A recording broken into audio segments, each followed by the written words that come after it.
Imagine climbing to the top of New York's elite social ladder, living in luxury hotels, rubbing elbows with the rich and famous, and planning a multi-million-dollar business, all while it's built on a house of cards.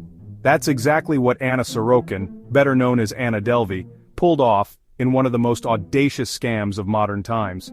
But how did this so-called German heiress fool everyone, and what price did she pay for her ambition?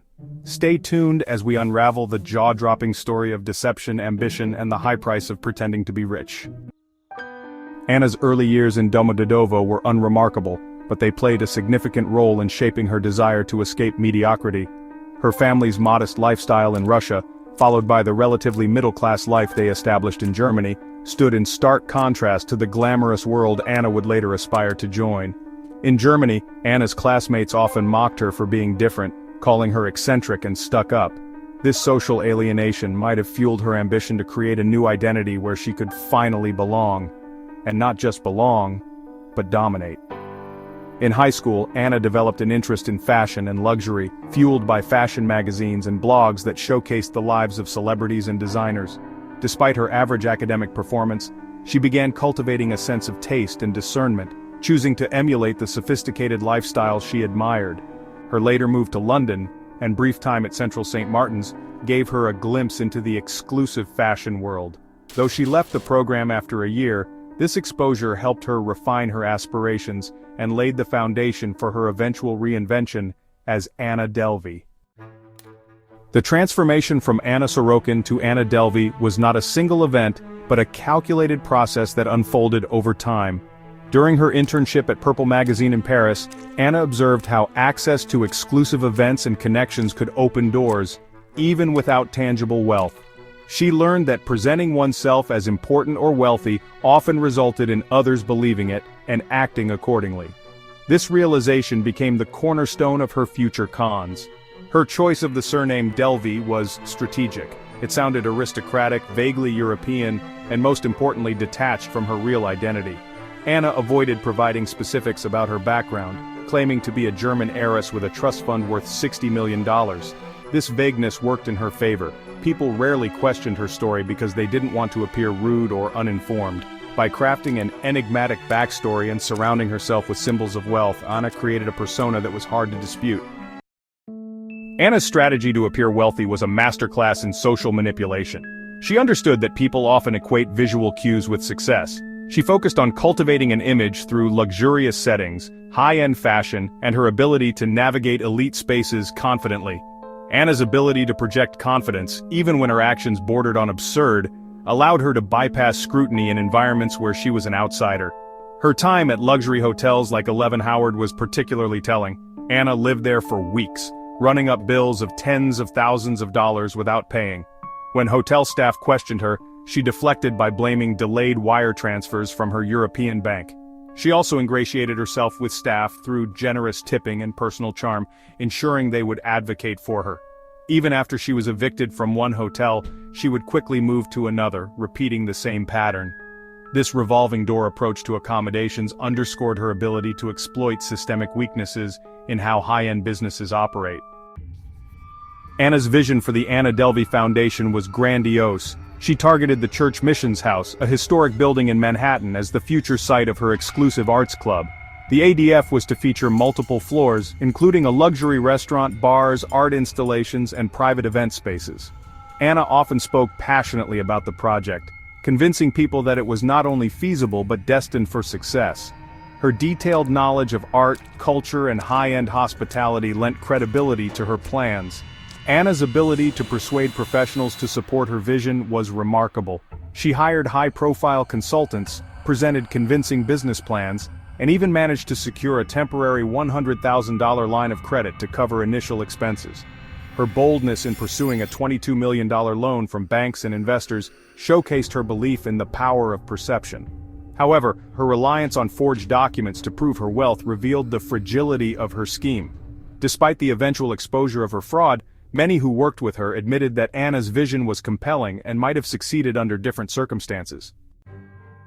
The trip to Morocco highlighted Anna's skill at manipulating personal relationships. By inviting friends on a luxurious vacation, she reinforced her image as a generous and affluent socialite. However, when her payment methods failed, Anna's true colors emerged. She shifted the financial burden onto Rachel Deloche Williams, exploiting her friend's sense of trust and obligation. Anna's ability to make others feel responsible for her problems was a recurring theme in her scams. Rachel's testimony about the Morocco trip provided insight into Anna's manipulative tactics. She described how Anna alternated between charm and desperation, convincing her that the payment issues were temporary and that reimbursement was guaranteed. This emotional manipulation left Rachel not only financially devastated but also questioning her own judgment. The trip became a key piece of evidence in Anna's trial, illustrating how her scams extended beyond institutions to the people closest to her. Anna's unraveling began when businesses and individuals started sharing their experiences. Hotels that had previously been lenient on her unpaid bills began contacting authorities, and friends who had lent her money grew increasingly suspicious. The private jet company Blade, which she defrauded out of $35,000, was one of the first to escalate their complaints, further exposing Anna's schemes.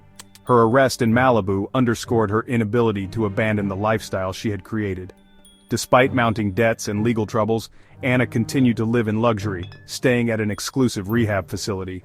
This behavior reflected her deep reliance on her fabricated persona. Even as her world crumbled, Anna seemed unwilling or unable to let go of the image she had built.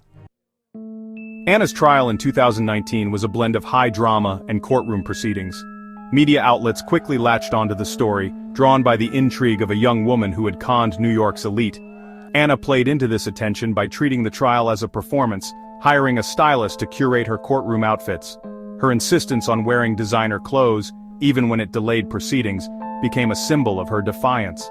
The prosecution portrayed Anna as a manipulative con artist who preyed on people's trust to fund her lifestyle. Victim testimonies, including Rachel Williams's account of the Morocco trip, painted a picture of betrayal and financial devastation. The defense, however, argued that Anna was simply a young entrepreneur with big dreams who made mistakes. The trial became a commentary on societal values, highlighting the fine line between ambition and deception in a world obsessed with wealth. At Rikers Island, Anna maintained her notoriety, quickly becoming a celebrity inmate. She reportedly manipulated fellow prisoners, securing small favors, and maintaining a sense of control. Despite her incarceration, Anna continued to give interviews, positioning herself as a misunderstood figure rather than a criminal. Her Netflix deal while in prison allowed her to pay some restitution and legal fees, further blurring the lines between punishment and profit. Critics questioned whether Anna's story glorified fraud, while supporters argued that her ability to capitalize on her notoriety was a testament to her resilience and resourcefulness.